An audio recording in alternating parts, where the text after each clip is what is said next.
The transport shuttle hummed quietly as it descended through Proxima B's thin atmosphere. Ethan Blackwood stood by the viewing port, his practiced eyes scanning the barren landscape below. The abandoned mining facility sprawled across the rocky terrain like an industrial scar, its structures half buried by the planet's frequent dust storms. "We'll be landing in 2 minutes, MS. Vex," he announced, not turning to face his client. Nilera Vex barely acknowledged him with a slight nod. The Australia executive continued reviewing data on her hollow tablet, the blue glow highlighting her silvery skin and the delicate ridge patterns that framed her face. She'd barely spoken 10 sentences to him since they'd left the Proxima station 6 hours ago. That was fine with Ethan. He wasn't paid to make conversation. Blackwood Securities had the highest-rated human protection teams in the sector, and clients like Astro Minerals hired them precisely because humans had developed a reputation for being efficient, discreet, and, when necessary, ruthlessly effective. In the 30 years since humanity had joined the Galactic Federation, they'd carved out a niche as the galaxy's premier security specialists. "I still don't understand why the company insists on a physical inspection," Nilera finally said, her voice carrying the distinctive melodic cadence of the Australia. "Drones could have gathered all necessary data." Ethan secured his tactical harness. "Your company policy, not mine. Something about needing executive eyes on major asset abandonments." "Corporate theater," she replied with evident disdain. "But procedures must be followed." As the shuttle touched down, dust swirled around the landing struts. Ethan ran a final check on his equipment. Tactical armor, multi-spectrum scanner, sidearm, emergency beacon. Standard procedure for abandoned site inspections. "Stay close," he instructed as the shuttle door hissed open. "Proximity suits will keep us breathing, but they won't stop the dust from scraping your lungs raw if you take them off." Nilera stepped onto the planet's surface, her movements graceful despite the cumbersome proximity suit. "The facility's main control center is our primary inspection point. After that, we'll examine the central excavation shaft." They moved through the abandoned complex, passing empty habitation modules and equipment bays. The Federation-mandated evacuation had been sudden when the native Proximians had filed their ancestral land claim. Astral Minerals had contested it, but the Federation courts had sided with the indigenous species, a rare victory for native rights that had cost the company billions. "The Proximians should have claimed this land before we spent 10 years developing it," Nilera commented as they entered the main control center. Her voice carried no emotion, just cold corporate calculation. Ethan remained silent. He'd served enough combat tours to know that territorial disputes were rarely as simple as either side claimed. The facility lights flickered on automatically, emergency power systems responding to their presence. "I need to access the central servers," Nilera said, moving toward the main console. "Company protocols require a verification of all data purges." Ethan positioned himself near the entrance, a habit from his military days. Something felt off. The facility had been abandoned for nearly 6 months, but the air recyclers were still humming. Not standard procedure for a site withdrawal. He activated his scanner, sweeping the surrounding area. "MS. Vex, I'm picking up thermal signatures in the eastern quadrant." Multiple readings. Nilera looked up from the console, her silver eyes narrowing. "That's impossible. The evacuation was complete." "Evidently not." Ethan drew his sidearm. "We should return to the shuttle." "After I complete the verification," she insisted, turning back to the console. "I've nearly finished." Ethan moved closer to her, tension building in his shoulders. The scanner beeped insistently as the thermal signatures began moving toward their location. "We're leaving now," he said, voice hardening with authority. The first blast hit the wall behind them, sending sparks cascading across the control room. Ethan reacted instantly, tackling Nilera away from the console as a second energy bolt scorched the air where she had been standing. "Proximians," he shouted, recognizing the distinctive blue energy signature of their weapons. 3 figures appeared in the doorway, their scaled bodies almost translucent in the facility's emergency lighting. Their eyes glowed with a fierce yellow light, and each carried a charged plasma rifle. Thieves, one of them hissed in broken galactic standard. This land. Our land. Ethan pushed Nilera behind a security barrier, returning fire with measured bursts from his sidearm. Stay down. Why are they attacking? Nilara's voice remained remarkably steady. The Federation ruled in their favor. Politics rarely translates well to the ground. Ethan replied grimly, firing again. The Proximians spread out, attempting to flank their position. Ethan assessed their options. The rear exit was 30 meters away, through a corridor likely covered by more hostiles. The shuttle was too far without better cover. When I move, you run for the maintenance shaft, he instructed Nilera, pointing to a narrow passage behind them. It should lead to the auxiliary landing pad.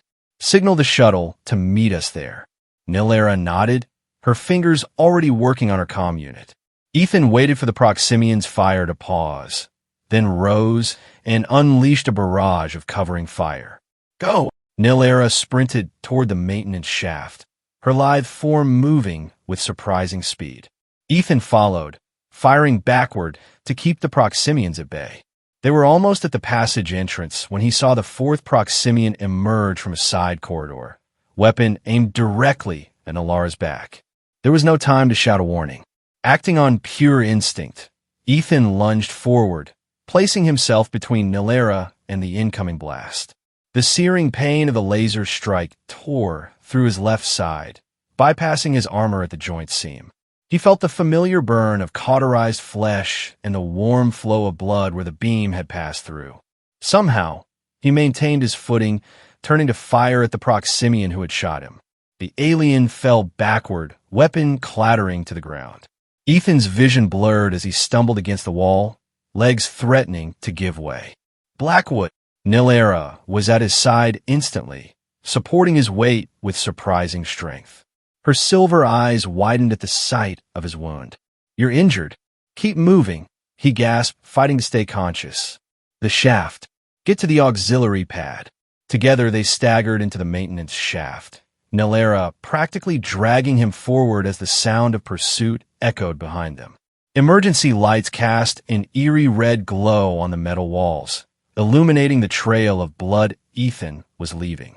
Why did you do that? She asked, her voice tinged with genuine bewilderment. Your contract doesn't require sacrificing yourself. Ethan managed a pained smile. Not everything is in the contract. The auxiliary landing pad appeared ahead, a small circular platform exposed to Proxima B's harsh atmosphere. The shuttle was already descending, responding to Nilara's signal. They stumbled toward it as plasma bolts began striking the walls around them. With a final surge of effort, Ethan pushed Nilera into the shuttle's open door, then collapsed behind her as it sealed shut. The last thing he saw before consciousness slipped away was Nilara's face, her expression a mixture of concern and something he couldn't quite identify. It looked almost like wonder. The medical facility on Federation Outpost 17 hummed with quiet efficiency. Ethan drifted in and out of consciousness, catching fragments of conversation between medical personnel. Third-degree plasma burns. Lucky it missed the kidney. Remarkable recovery rate for a human. When he finally opened his eyes fully, the sterile white ceiling of a recovery room came into focus. He attempted to sit up, wincing as pain lanced through his side. The doctor advises against sudden movements, came a familiar melodic voice. Ethan turned his head to see Nilera sitting in a chair beside his bed, studying him with those inscrutable silver eyes. She looked different somehow, less rigid, her usually perfect posture slightly relaxed. How long? He managed to ask, his throat dry. 3 days, she replied, offering him a cup of water. The medical team says you're healing faster than expected. Your company's genetic enhancements are impressive. Ethan took a careful sip. Standard package for all Blackwood operatives. Accelerated healing, improved reflexes. He studied her face. You didn't need to stay. Something flickered across her features. Uncertainty, perhaps. It seemed out of place on an Australia executive. You saved my life, she said simply. Australia culture places high value on such deaths. It's my job. No, she countered, leaning forward slightly. Your job was to ensure my safety while maintaining your own operational capacity. What you did exceeded contractual obligations. Ethan tried to shift to a more comfortable position, grimacing at the pull of newly regenerated tissue along his side. Why did you do it? Nilera asked, echoing her question from the mining facility. He considered several responses before settling on the truth. Instinct. I saw someone about to be hurt, and I could prevent it. The calculation was simple. Simple. She seemed genuinely puzzled. You risked death to prevent injury to a client you barely know, from a species that has historically viewed humans as little more than useful tools. That doesn't seem simple. Ethan studied her for a moment. Most Australia he'd encountered viewed emotion as a primitive evolutionary remnant, something to be acknowledged but ultimately controlled by reason. Their society prized logical efficiency above all else. It made them excellent administrators and scientists, but notoriously difficult to connect with on a personal level. Maybe that's the difference between our species, he suggested. Some things don't need logical justification. Nilara's head tilted slightly. A gesture he'd learned indicated deep thought among her people. The company has extended your contract, she said after a moment. You'll continue as my security detail during my recovery stay at this outpost. The Proximian incident has complicated matters. Ethan nodded. It made sense. The attack suggested the territorial dispute wasn't as settled as the Federation courts had declared. Nilera would remain a potential target. Dr. Laris will be conducting your follow-up care, she continued. He's the Federation's leading expert on cross-species trauma medicine. As if summoned by his name, the door slid open to admit a tall, thin man with the distinctive bronze skin of Martian colonists. His eyes showed the slight luminescence of optical enhancements. Mr. Blackwood, he greeted with a professional smile. Good to see you conscious. I'm Dr. Laris. You've given us quite the interesting case to study. The doctor moved to the monitoring equipment, reviewing Ethan's vital signs with practiced efficiency. Your enhanced healing is progressing nicely, he commented. Though I must say, the interaction between the Proximian energy weapon and your cellular regeneration produced some fascinating effects. With your permission, I'd like to include the data in my research. As long as you keep my name out of the academic journals, Ethan replied. Dr. Laris chuckled. Of course. Patient confidentiality remains sacred, even in research. He glanced at Nilera. MS. Vex, if you wouldn't mind stepping out for a moment. I need to conduct a physical examination. Nilera nodded and rose gracefully. I'll return later, she told Ethan, then slipped from the room. Over the next 2 weeks, Ethan's recovery progressed rapidly. Federation Outpost 17 was primarily a medical research facility with limited recreation options for patients. To his surprise, Nilera visited daily, often bringing work with her but increasingly engaging him in conversation. They developed an unexpected routine. She would arrive in the afternoon, review company reports on her tablet, while he underwent physical therapy, then join him for an evening meal. Their conversations gradually evolved from professional formality to something approaching genuine cultural exchange. Ethan learned that Nilera was considered something of an anomaly among the Australi. At 47, young for her long-lived species, she had risen through Astral Minerals' corporate structure with remarkable speed, earning both admiration and suspicion from her peers. They believe I've sacrificed too much of our traditional contemplative practices for results, she explained one evening as they shared a meal in the Outpost's observation lounge. The binary stars of Proxima Centauri painted the viewing window with crimson light. Efficiency is valued, but not at the expense of proper consideration. And have you, Ethan asked, sacrificed tradition for results? Nilera considered the question with characteristic thoroughness. Perhaps, but traditions evolve or die. The galaxy moves too quickly now for 3-day deliberation cycles on minor decisions. Sounds like you're the progressive rebel of Australia corporate culture. A smile, rare for her species, touched her lips. I wouldn't go that far. I simply recognize that adaptation is necessary. Ethan found himself increasingly drawn to these conversations. There was something refreshing about Nalara's perspective. Logical, but not cold. Pragmatic, but not without principle. For her part, Nalara seemed fascinated by human intuition and emotional decision-making. She questioned him relentlessly about his military service, his transition to private security, and especially about the split-second choice to take the blast meant for her. Your species embraces risk in ways mine finds difficult to comprehend, she observed. You launch your cells into situations with incomplete information, trusting in, what? Feelings? Instincts. Sometimes waiting for perfect information means missing the opportunity to act, Ethan replied. Humans have a saying, analysis paralysis. Sometimes you have to trust your gut. Your digestive system makes decisions? She asked, clearly confused. Ethan laughed, a sound that seemed to fascinate her each time she heard it. Figure of speech. It means trusting the subconscious processing your brain does without you being aware of it. Their cultural exchange continued until Ethan was cleared for limited duty, the evening before he was scheduled to resume full security. Responsibilities. Nalara appeared at his quarters instead of their usual meeting place. Her normally composed features showed signs of distress. May I enter? She asked, her voice tighter than usual. Ethan stepped aside, instantly alert. What's happened? Nalara paced the small room, her hands clasped tightly before her. I've received concerning medical results from Dr. Laris. I need your perspective as it may affect both of us. Alarm rose in Ethan's mind. Are you ill? No. She stopped pacing and faced him directly. I'm pregnant. The word hung in the air between them, like an impossibility made manifest. That's not possible, Ethan said automatically. Human Australia reproduction is biologically incompatible. Different base proteins, different genetic structures. I'm aware of the scientific consensus, she replied, her voice strained. Nevertheless, Dr. Laris has confirmed it. The embryo carries genetic markers from both species. Ethan sat heavily on the edge of his bed. Ow!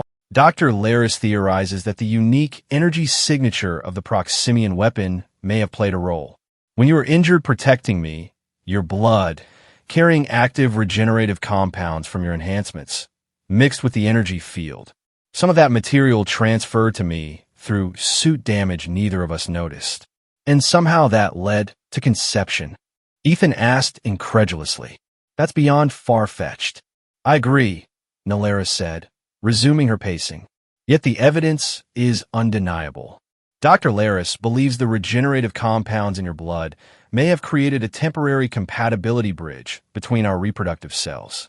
The statistical improbability is astronomical, yet here we are. Ethan ran a hand through his short hair, mind racing. What does this mean for you? For your position? Nalara's composure faltered. Australia culture values genetic purity. Interspecies reproduction is not technically forbidden because it's believed impossible. But if this becomes known, she trailed off, then gathered herself. My corporate position would certainly be compromised. Beyond that, I cannot predict the cultural ramifications. And what do you want to do? Ethan asked carefully. She met his eyes, and for the first time since he'd known her, Nalara looked truly vulnerable. I don't know. Our species values logic above all else, but I find myself unable to apply rational analysis to this situation. I keep thinking about the moment you place yourself between me and danger, an action that defied logical self-interest. Something about that moment keeps returning to me. Ethan moved closer to her, unsure how to respond. In all his years of interspecies work, he'd never encountered anything like this. Whatever you decide, he said finally, I'll support it. Nalara's silver eyes widened slightly. You would? Despite having no legal obligation? Some things go beyond contracts and obligations. She studied him with newfound intensity. Perhaps that is what I find so compelling about your species. You operate on principles that sometimes transcend pure logic. Before Ethan could respond, his security communicator chimed with an urgent alert. He checked the message and felt his muscles tense. What is it? Nalara asked, noting his reaction. Astral Minerals Corporate Security, is docking at the station. They're requesting immediate custody of both of us for protective assessment following the Proximian incident. Nalara's posture stiffened. That's not standard protocol. No, Ethan agreed grimly. How did Dr. Laris report your condition? He said he would maintain medical confidentiality until I decided how to proceed. Ethan's mind raced through possibilities. Someone else knows. Someone with access to the medical systems. We need to speak with Dr. Laris immediately, Nalara said, already moving toward the door. They found the doctor in his laboratory, reviewing data files. He looked up in surprise as they entered. MS. Vex, Mr. Blackwood. I wasn't expecting you until tomorrow's appointment. Who else knows about Nalara's condition? Ethan demanded without preamble. Dr. Laris blinked in confusion. No one. As I promised, I've kept this information strictly confidential.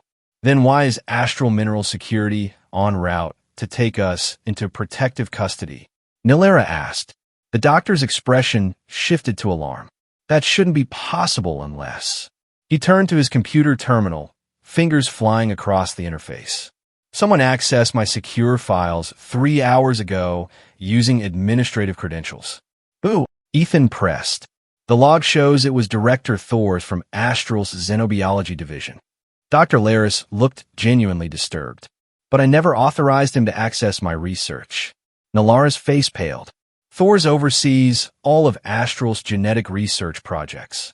If he knows about this pregnancy, we'll be research subjects, not people, Ethan finished. Grimly. How much time do we have? Dr. Laris checked the docking schedule. Their ship is connecting to the station now. Security protocols give them access to all areas within 15 minutes. We need to leave, Ethan said, decision made. Is there another ship we can take? The doctor hesitated, then nodded. My research vessel in Docking Bay 4. It's small, but equipped for medical emergencies. I can authorize its release to you. Why would you help us? Nalara asked suspiciously. Because what's happening to you could revolutionize our understanding of cross-species biology, Dr. Laris replied earnestly. But that research should be conducted ethically, with your consent and participation, not by treating you as specimens. Ethan's security training kicked in. We'll need supplies, documentation, and a destination beyond Astral's immediate reach. I have a colleague at the Federation Science Academy on Europa, Dr. Laris offered. Dr. Kira Sato. She specializes in xenogenetics and has no corporate affiliations. I can send her a secure message explaining the situation. Can she be trusted? Ethan asked. With my life, the doctor affirmed. And more importantly, with yours. Nalara and Ethan exchanged glances. Without speaking, they reached the same conclusion. Send the message, Nalara said. We accept your help. Dr. Laris moved quickly, fingers dancing across his console. I'm transferring medical credentials to the ship's computer and authorizing an emergency research expedition. That should delay any pursuit while you get clear of the system. Alarms suddenly blared throughout the facility. A computerized voice announced, Security alert. All personnel, report to designated safety areas. This is not a drill. They're moving faster than expected, Ethan said grimly. We need to go now. Dr. Laris handed them a small data crystal. Everything I know about your condition is on this. The ship authorization is complete. Docking Bay 4, Research Vessel Helix. Thank you, Nalara said, taking the crystal. Go quickly, the doctor urged. I'll delay them as long as possible. Ethan and Nalara moved swiftly through the station's corridors, avoiding the main thoroughfares. Ethan's security training helped them navigate around the most likely patrol routes, using service passages and maintenance tunnels. They were nearly at Docking Bay 4 when they encountered 2 Astral security officers. Ethan reacted instantly, disabling both with practiced efficiency before they could raise an alarm. You didn't kill them, Nalara observed as they continued toward the bay. Didn't need to, Ethan replied. Corporate security, not military. They'll be unconscious for about an hour. The research vessel Helix was smaller than Ethan had hoped, barely 30 meters long, with cramped quarters and limited defensive capabilities. But its engines were top grade, and the medical bay was state-of-the-art. Can you pilot this? He asked Nilera as they boarded. She nodded. Standard Federation controls. Get us clearance while I initiate launch sequences. Ethan transmitted the authorization codes Dr. Laris had provided. To his surprise, they were accepted without question, and the docking clamps released with a heavy metallic clunk. We're clear, he announced. Take us out. The helix detached from the station and accelerated smoothly into space. Nilara's hands moved confidently over the controls, plotting a course away from Proxima Centauri. Where to? She asked. Not directly to Europa, Ethan advised. They'll expect that. Let's use the Kuiper Belt mining routes. The asteroid traffic will make us harder to track. Nilera adjusted their course accordingly. Once they were safely away from the station, she engaged the autopilot and turned to face Ethan. We've committed ourselves now, she said quietly. There's no returning to our previous lives. Ethan nodded. I know. Are you sure this is what you want? Her hand moved unconsciously to her abdomen. I've spent my entire life making decisions based on corporate objectives and logical outcomes. This may be the first choice I've made based on something else entirely. And what's that? I'm not certain, she admitted. But I believe humans call it intuition. The next few weeks aboard the Helix established a new rhythm for them both. The small vessel became their world as they navigated the complex asteroid fields of the Kuiper Belt, changing course frequently to avoid potential pursuers. Nilara's pregnancy progressed at an alarming rate, another anomaly Dr. Laris had noted in his research. What should have been early-stage development accelerated dramatically. Within 3 weeks, she appeared as if in the second trimester of a human pregnancy. The cellular replication rate is approximately 3 times normal, she explained after reviewing the medical data. Dr. Laris theorized that your regenerative enhancements are expressing themselves in the fetal development. They used the ship's communication array to make encrypted contact with Dr. Kira Sato on Europa. The Federation scientist was cautiously enthusiastic about their situation, but warned them of the political complexities. Astral has filed formal complaints with the Federation Council. Dr. Sato informed them during one secure transmission. They're claiming corporate espionage and theft of proprietary biological research. That's absurd, Nilera responded indignantly. They're treating my body as corporate property. Unfortunately, Australia corporate law gives them some standing, Dr. Sato explained. But I've been building a countercase based on Federation sentient rights statutes. You'll have protection once you reach Europa. As they traveled, Ethan and Nilara's relationship evolved beyond professional boundaries. Confined to the small vessel, they learned each other's habits, preferences, and histories. Ethan shared stories of his childhood on Mars Colony and his military service during the Outer Rim conflicts. Nilera spoke of the contemplative education cycles of Australia youth and her controversial rise through corporate ranks.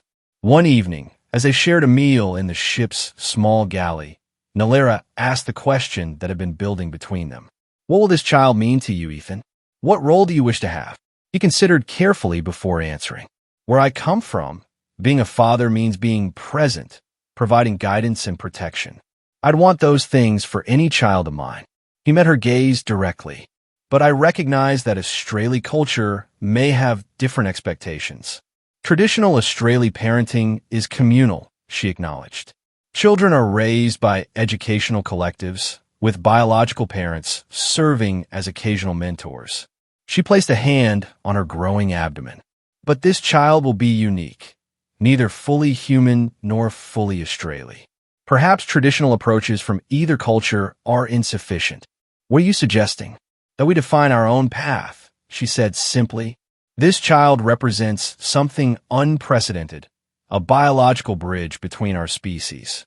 Its existence challenges fundamental assumptions about genetic compatibility throughout the galaxy. Ethan reached across the table, hesitantly placing his hand over hers.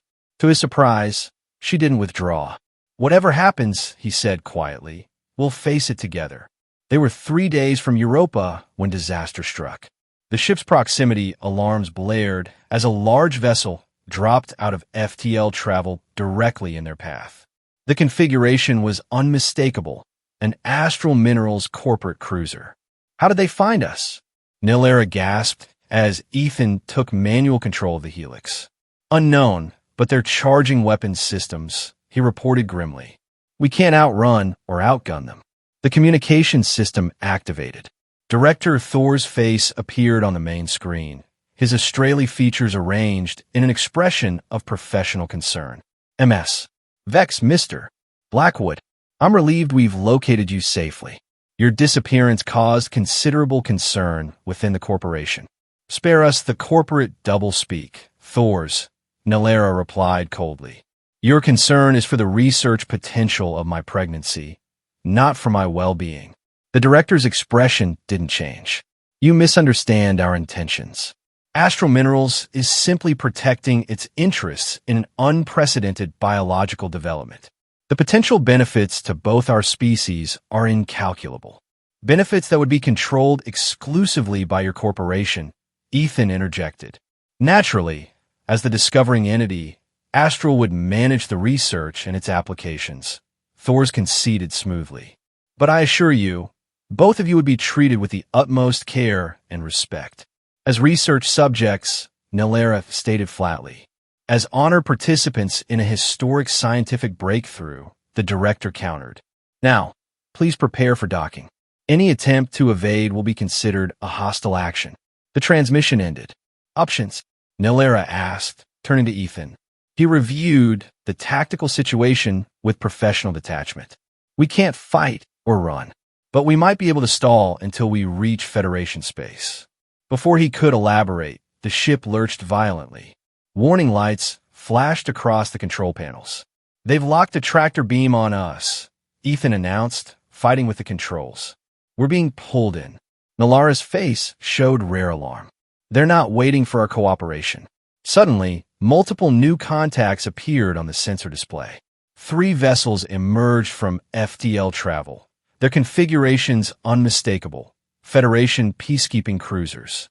The communications system activated again, this time showing the stern features of a Federation admiral. Astral Minerals vessel CNV 397. This is Admiral Chun of the Federation Peacekeeping Force. Release the research vessel Helix immediately and stand down your weapon systems.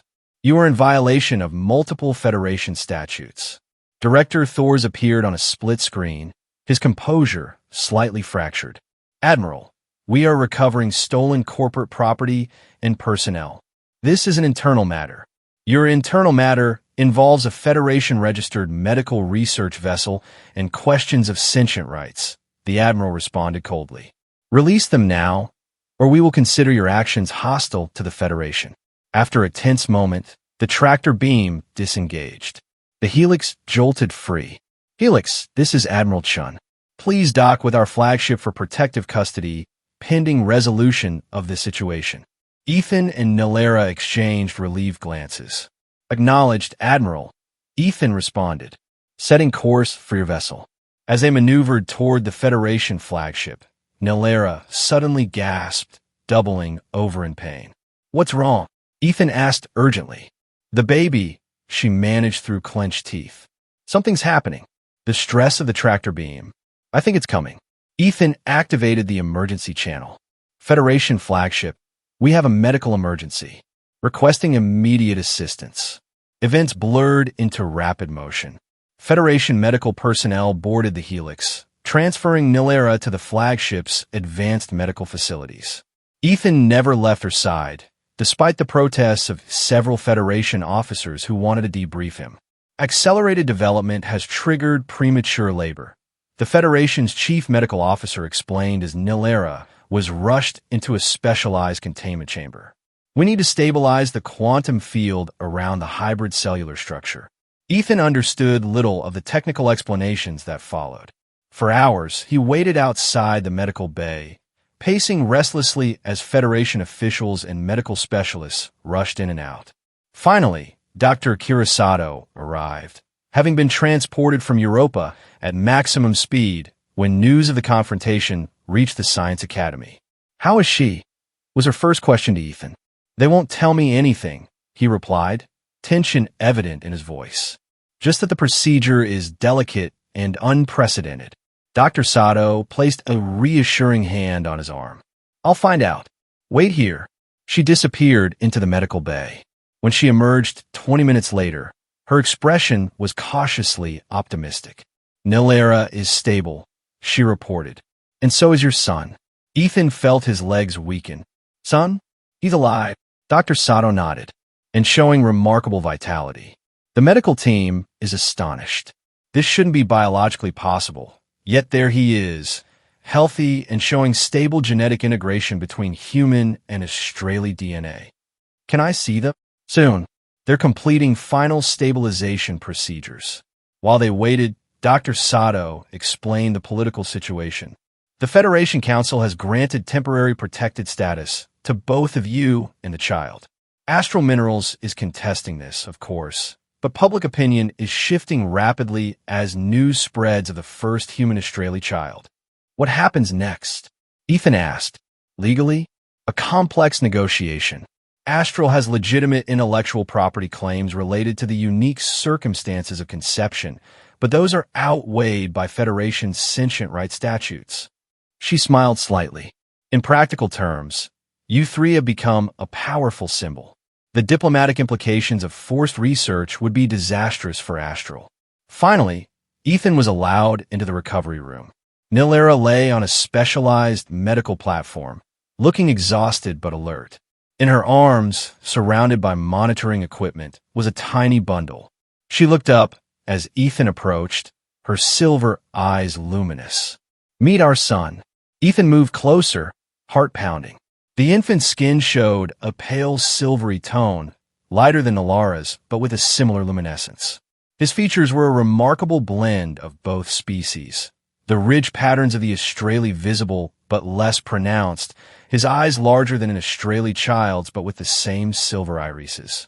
He's perfect, Ethan whispered, reaching out to touch the child's small hand. Tiny fingers wrapped around his with surprising strength. I've named him Theron, Nilera said. It means hunter in ancient Australia, one who blazes new trails. It's perfect, Ethan agreed, overwhelmed by emotions he couldn't fully process. The next days brought a flurry of diplomatic activity. Representatives from both the Federation and Astral Minerals engaged in intense negotiations regarding the status of Nilera, Ethan, and most importantly, Theron. Director Thors himself participated in the talks. His initial aggression tempered by the reality of Federation involvement and growing public interest in the unprecedented birth. After a week of negotiations, Admiral Chun called Ethan and Nilera to the flagship's conference room. Present were Dr. Sato, Director Thors, and several Federation officials. We've reached an agreement, the Admiral announced without preamble. One that I believe respects the rights and interests of all parties. Director Thors nodded stiffly. Astral Minerals recognizes the unprecedented nature of this situation and the importance of proper scientific protocol. We're prepared to offer a compromise. The terms were laid out methodically. Nilera, Ethan, and Theron would be granted autonomous status under Federation protection. In exchange, they would participate in a joint research initiative studying the biological mechanisms that had made their family possible. Critically, they would maintain full control over what tests were performed and how the resulting data was used. Additionally, Admiral Chen added, any patents or medical applications resulting from this research will be equally shared between all parties, with a significant percentage allocated to a trust for Theron's benefit. Nilara's analytical mind quickly processed the implications. And my position with Astral? Director Thors shifted uncomfortably. The board feels your direct involvement with the company would be complicated at this time. We're prepared to offer a generous severance package and consultant status. In other words, I'm being terminated, Nilera observed coolly. Reassigned to a more valuable role, Thors countered smoothly. Your unique situation makes you more valuable to Astral as a research partner than as an executive. Ethan studied the Australia director's carefully composed features. And the alternatives if we refuse? Admiral Chun answered before Thors could speak. The Federation Council has made its position clear. You three will remain under protection regardless of your decision, regarding research participation. However, he added with a meaningful glance at Director Thors, cooperation would significantly reduce political tensions between the Federation and corporate interests. Nilera and Ethan exchanged glances, a silent communication that had grown increasingly natural between them. "We need time to consider," Nilera said finally. "Of course," Admiral Chen agreed. "You have 24 hours." Alone in their quarters with Theron sleeping peacefully in a specially designed crib, Ethan and Nilera weighed their options. "It's not a terrible offer," Ethan admitted. "We maintain autonomy while advancing understanding of interspecies genetics." Nilera paced the room, her natural grace unaffected by her recent delivery. "My concern is the precedent this sets. By agreeing to these terms, we implicitly acknowledge that Astral has some legitimate claim over our family. But refusing means constant political pressure," Ethan countered, "always looking over our shoulders, wondering when they might try another approach." Nilera paused by the crib, looking down at their sleeping son. His tiny features reflected both of their species in perfect harmony, something science had declared impossible until it happened. "What future do we want for him?" she asked softly. "Always hiding or navigating the complicated politics of being the first of his kind." Ethan joined her, placing an arm gently around her shoulders. "I think those are our only options. The question is which gives him the best chance at a normal life, whatever normal means for someone unique in the galaxy." Nilera leaned slightly into his embrace, a gesture that would have been unthinkable weeks earlier. "There'll be others, you know. Once the scientific community understands the mechanism that made Theron possible, other cross-species children will follow." "He could be a pioneer instead of an anomaly," Ethan suggested. "Exactly." Nilera turned to face him fully. "I've been analyzing the situation using every logical framework in my training, and I've reached a conclusion that surprises me." "What's that?" "The most rational choice is to embrace the irrational, to acknowledge that Theron represents something beyond scientific categorization. He is not an experiment or a political symbol. He is our son." Ethan smiled. "That sounds suspiciously like an emotional argument coming from an Australia executive." "Perhaps you've been a bad influence," she replied, the faintest hint of humor in her voice. Their decision, when presented to the assembled officials the next day, was straightforward. They would participate in the research program under strict conditions: full autonomy, complete transparency, and the right to terminate their involvement at any time. Most importantly, they would retain primary custody and decision-making authority regarding Theron. Director Thors accepted with poorly concealed disappointment. He had clearly hoped for more corporate control. Dr. Sato was visibly pleased, immediately outlining possibilities for non-invasive research methods. "There's one more condition," Ethan added as the meeting concluded. "We want a ship." Admiral Chun raised an eyebrow. "A ship?" "The research vessel Horizon," Nilera specified. "Retrofitted for long-term habitation and scientific work. We don't want to be confined to a research facility or outpost. Theron should see the galaxy he's going to change." The request required additional negotiation, but eventually all parties agreed. The Federation would provide the vessel and crew support, while Astral Minerals would supply advanced research equipment and funding. 6 months later, the research vessel Horizon cruised through the heliopause of the Sol system, its enhanced engines humming quietly as it prepared for FTL travel. The ship had been extensively modified to serve as both home and laboratory for its unique mission. On the observation deck, Ethan stood with Theron in his arms, showing the infant the stars that stretched endlessly before them. At 6 months, Theron already displayed accelerated development, his eyes tracking the stellar patterns with unmistakable curiosity. "Telling him about constellations already?"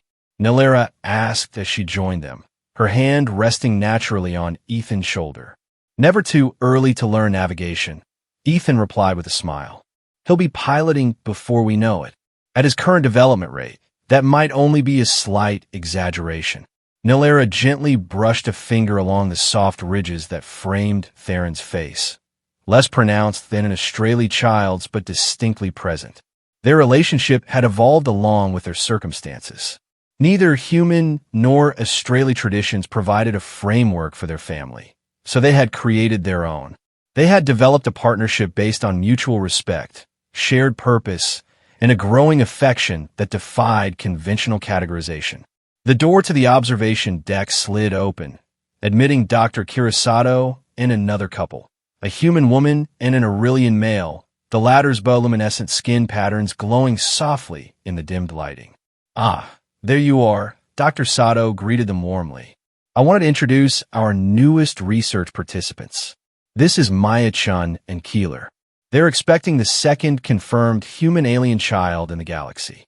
Ethan and Nalera welcomed the nervous couple, recognizing the mixture of hope and uncertainty in their expressions, the same emotions they had navigated months earlier. "How did you—" Maya began hesitantly. "Similar circumstances to yours," Nalera explained with surprising gentleness. "An unlikely combination of factors that science is still struggling to fully explain. But worth every moment of uncertainty," Ethan added, shifting Theron in his arms so the newcomers could see him better. As the two couples shared experiences and Dr. Sato outlined research protocols, Ethan reflected on the journey that had brought them here. What had begun with a split-second decision to take a laser blast mint for a stranger had transformed into something no one could have predicted. Not just a family, but a pioneering scientific endeavor that was already changing the galaxy's understanding of interspecies relations. Later that night, after Theron had been put to bed in the nursery adjoining their quarters, Ethan found Nalera at the viewport in their room, gazing at the stars stretching endlessly before them. "Credit for your thoughts?" he asked, joining her. "I was calculating the statistical improbability of our current situation," she replied, her voice carrying the melodic cadence he had come to find beautiful. "The chances of that specific Proximian attack, of your precise injury, of the unique energy signature creating the genetic bridge, and the numbers are so astronomically against us that no rational analysis would ever have predicted this outcome." She turned to face him, her silver eyes reflecting the starlight. "And yet, here we are." Ethan smiled, reaching out to trace the delicate ridge patterns along her cheek, a gesture of affection they had developed together, neither fully human nor fully Australian. "Some things defy rational analysis," he suggested. "So it seems." She leaned slightly into his touch. "I've been studying human philosophical concepts to better understand this phenomenon. There's one that seems particularly relevant." "What's that?" "Serendipity," she said carefully, as if testing the word. "Fortunate accidents leading to unexpected discoveries." "I like that," Ethan agreed. "Though I'd add one human saying that applies even better." Nilera tilted her head in the questioning gesture of her people. "Which is?" Ethan drew her closer, the scar on his side, the one that had started everything, a faint reminder against his skin. "Some things are worth the risk." As the horizon accelerated into FTL, the stars beyond the viewport stretched into lines of light, carrying them forward into an unmapped future. Pioneers of a new kind of family in a galaxy where the impossible had become merely improbable. In the nursery, Theron slept peacefully, his dreams filled with stars and possibilities that neither of his parent species had imagined before. His very existence was a bridge between worlds, proof that sometimes the greatest discoveries come not from careful scientific planning, but from a single moment of courage and connection that changes everything. And it had all started with a laser blast, an instinctive act of protection, and the cascade of serendipity that followed. A reminder that in a universe of cold equations and rational calculations, sometimes the most logical conclusion is that some equations can't be solved with logic alone. Some risks, as Ethan would say, are simply worth taking.